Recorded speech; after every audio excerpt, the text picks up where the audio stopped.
Not on Mr. Taylor. My focus is on the loss of my father and the other 29 persons that have lost their lives. The Pioneer Hotel fire is etched in Tucson history. The smoke and flames killed dozens and changed fire codes across the country. Now new developments surrounding the man accused of arson in the historic case.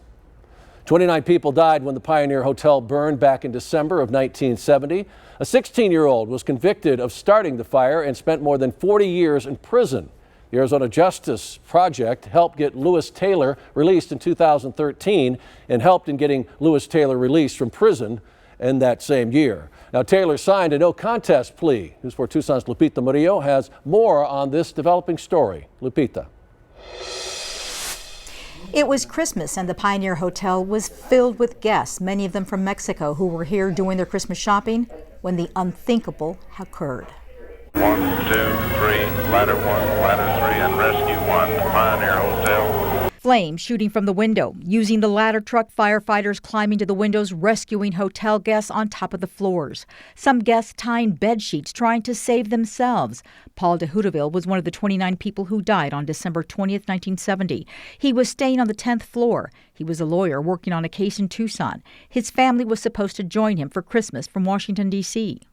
By the grace of God, my baby brother had an ear infection, and we were supposed to have stayed at the hotel. And we very likely could have perished on that night. Paul II was only 4 years old. Instead of seeing his dad for Christmas, they buried him on Christmas Eve. His father was staying on the 10th floor. Just below him were AC and Bernice Simon. They lived on the 9th floor. Mary Peachin and her family arrived from Chicago that day and were supposed to stay at the hotel that night. We've always lived with, if we had been there, would our family and our 2 babies have perished in the fire? Or would we have been able to save them? Peachin says not a day goes by she doesn't think of her grandparents. It's still horrible. I will never recover from the loss of their love and caring for me. So when they learned about the Pima County Attorney's Office wanting to file a motion to exonerate Lewis Taylor, they were devastated and happy to hear there was a change of mind.